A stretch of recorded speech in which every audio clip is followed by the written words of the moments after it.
But rehabilitation centre మరలా మార్చినట్టుగా పెట్టాలి. Rehabilitation centre proper గా ఉండాలి. తర్వాత వాళ్ళు నైట్ టైం ఉంటారు.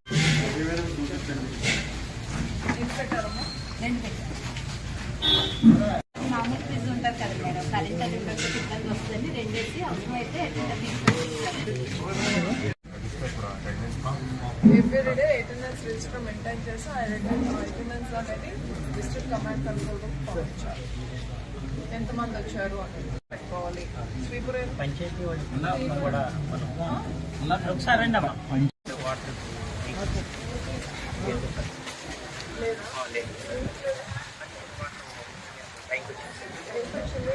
ట్రాక్టర్ మాత్రమే వెళ్తుందండి. ప్రస్తుతానికి ఎక్కడ ఆంజనేయపురం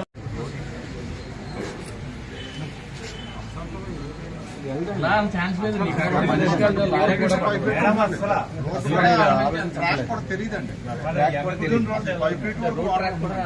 నిడదోల నుంచి వెళ్ళమ్మా.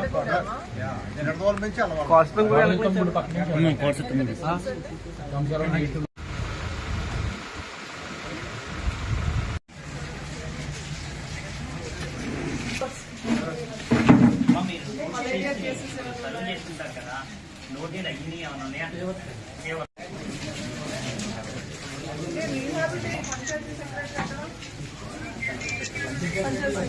అదేంటది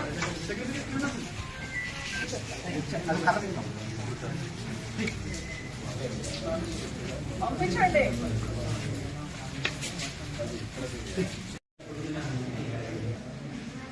డోర్స్ అది క్లోజ్ చేయించాలి.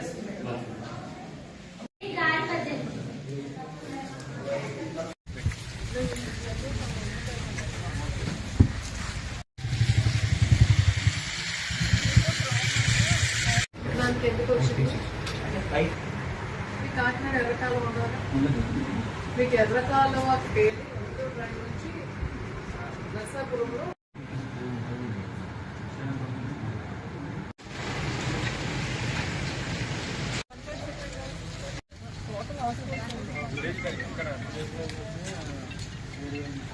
ఎన్ని సెక్రటరీ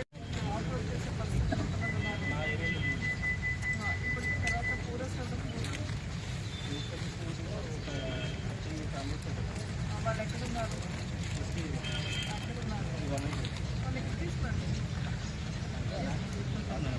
భోజనం పెట్టి మళ్ళీ తగ్గిందని వెళ్ళిపోయారు. మేము రావట్లేదు ఇప్పుడు ఉండమన్నామండి. తగ్గిందంటే అని వెళ్ళిపోయింది. అదే ఉండమన్నాం మేడం. ఇక్కడ పెట్టాలి.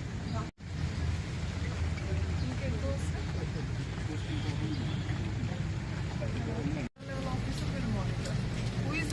Mandal special officer here?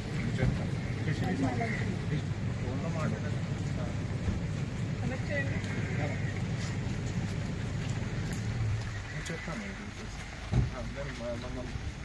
వల్ల మనకి మేజర్గా ఈస్ట్ గోదావరి డిస్ట్రిక్ట్ లో 2 మండల్స్ ఎఫెక్ట్ అయ్యాయి. ఒకటి నర్లచెర్ల హైవే మండల్ అండ్ మనకి కొవ్వూరు నెక్స్ట్ నిడదవోలు. సో ఈ 2 మండలాల్లో కూడా మనం పంట నష్టం అనేది ప్రిలిమినరీగా ఎన్యూమరేట్ చేసాం. ఆల్మోస్ట్ 7,600 వరకు ఉంది. ఇదంతా కూడా డ్యూ టు ఫ్లడ్స్, ఎర్ర కాలువ ఫ్లడ్స్ వల్ల, not due to heavy rains.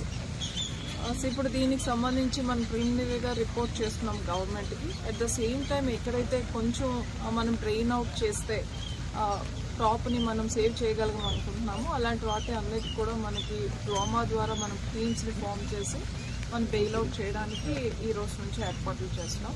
అలానే కొన్ని ఇంజిన్స్ కూడా పెట్టి వాటర్ తోలించడం అనేది జరుగుతుంది. But what ever is damaged అది దాని వరకు గవర్నమెంట్కి రిపోర్ట్ చేస్తాం. యాజ్ యూజువల్గా మనకి క్రాప్ డ్యామేజెస్ రిపోర్ట్ చేశాక మనకి ఇన్పుట్ సబ్సిడీ అనేది ఉంటుంది. దానికి కూడా మేము రికమెండేషన్స్ గవర్నమెంట్ పంపించడం జరుగుతుంది.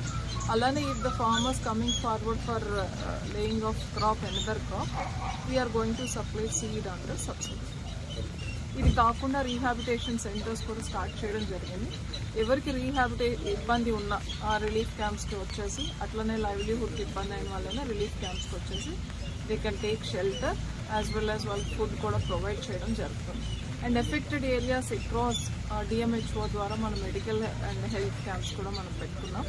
అలానే వాళ్ళకి కావాల్సిన బేసిక్ మెడిసిన్స్ అండ్ ఈ కంటిన్యూస్ రెయిన్స్ అండ్ ఫ్లడ్స్ వలన పబ్లిక్ ఏమైనా వ్యాధులు సోకితే దానికి కావాల్సిన మెజర్స్ కూడా Panchayati Raj and public health department ద్వారా తీసుకుంటాం.